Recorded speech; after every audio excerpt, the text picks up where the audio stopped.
എല്ലാവർക്കും നമസ്കാരം. ഞാൻ സക്കീർ ഹുസൈനാണ്. ഇന്ന് സെപ്റ്റംബർ 24 ബുധനാഴ്ച. മാർക്കറ്റിനെ സംബന്ധിച്ചിടത്തോളം തുടർച്ചയായ 4ാം സെഷനിലും ഒരു സെല്ലിംഗ് ആണ് നേരിട്ടിരിക്കുന്നത്.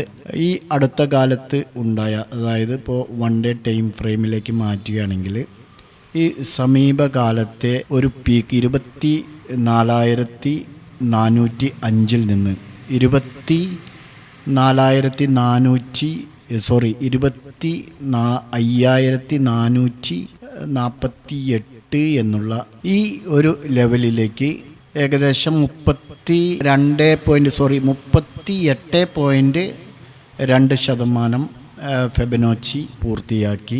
തുടർന്ന് പ്രധാന ലെവൽ എന്ന് പറയുന്നത് 25,050 എന്നുള്ള ഈ ഒരു സോണാണ്. 25,050 എന്നുള്ള ഈ ഒരു റേഞ്ചാണ്. ഈ ലെവലിന് താഴെ, അതായത് 25,050 താഴെയുള്ള ഒരു വരവ് ഈ ഒരു റേഞ്ചിൽ 24,920, 24,917, 24,920 ഈ ഒരു സോണിലേക്ക് വന്നേക്കാം. അതിനും താഴേക്ക് വരികയാണെങ്കിൽ കൂടുതൽ താഴേക്ക് വരാനുള്ള സാധ്യതയുണ്ട്. കാരണം 100 ദിവസത്തെയും അതുപോലെ തന്നെ 50 ദിവസത്തെയും EMAയുടെ സമീപകാല അപ് ട്രെൻഡിൻ്റെ 50% ഈ ഫെബനോച്ചി യോജിക്കുന്നുണ്ട്. തുടർച്ചയായി ശക്തിയില്ലായ്മ ഉണ്ടായിരുന്നിട്ടും നിഫ്റ്റി 24,900 മുകളിൽ, 24,900 ഈ ഒരു റേഞ്ചിന് മുകളിൽ സസ്റ്റെയിൻ ചെയ്യുന്നിടത്തോളം കാലം നമുക്ക് പേടിക്കേണ്ട ആവശ്യമില്ല. കാരണം ലോങ് വ്യൂവിലെ സ്ട്രക്ചർ പോസിറ്റീവായിട്ട് കാണുന്നുണ്ട്. അതേസമയം 25,000 ഈ ഒരു റേഞ്ച് 25,150 മുകളിൽ ബ്രേക്കൗട്ട് ചെയ്യുകയാണെങ്കിൽ നിലവിലെ ബെയറിഷ് സെൻറ്റിമെൻറ്റ്സ് ഇല്ലാതാവും. തുടർന്ന് 25,300 ഒരു ഷോർട്ട് കവറിങ്ങും നമുക്ക് പ്രതീക്ഷിക്കാം. ഓക്കെ, അപ്പോൾ നിഫ്റ്റിയെ സംബന്ധിച്ചിടത്തോളം കൂടുതലായും പേടിക്കേണ്ട ആവശ്യമില്ല. 25,050 താഴെ വരികയാണെങ്കിൽ 24,920 ആ റേഞ്ച് വരെ നമുക്ക് ഭയപ്പെടാനില്ല. അതിനും താഴെ വരികയാണെങ്കിൽ മാത്രമേ ഭയപ്പെടാനുള്ളൂ. മാത്രമല്ല, മറ്റൊരു പ്രധാന ഘടകം GST പരിഷ്കാരങ്ങൾക്ക് ശേഷം ലാഭവർദ്ധനവ് നിരീക്ഷിക്കപ്പെട്ടിട്ടുണ്ട്.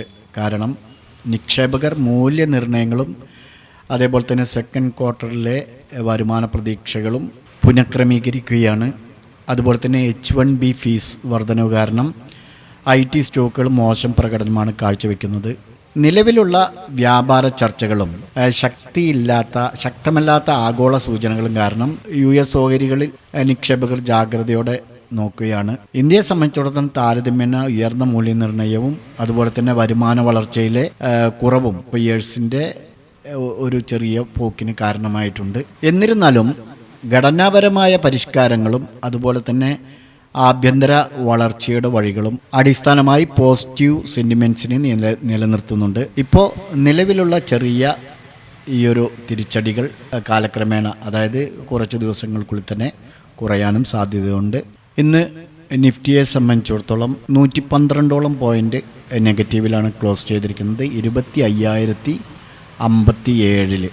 ഓക്കെ, അതേസമയം സെൻസെക്സിലേക്ക് വരികയാണെങ്കിൽ 386 പോയിൻ്റാണ് കുറഞ്ഞിരിക്കുന്നത്, 81,715 ക്ലോസ് ചെയ്തു. Tata Motors, Bharat Electronics, Adani Enterprises, Wipro, Jio Financial Services, Bajaj Auto, IndusInd Bank, Hero MotoCorp, UltraTech Cement, Axis Bank, ടെക്കം എന്നിവയാണ് ഇന്ന് നിഫ്റ്റിയിൽ കൂടുതൽ നഷ്ടം നേരിട്ടത്.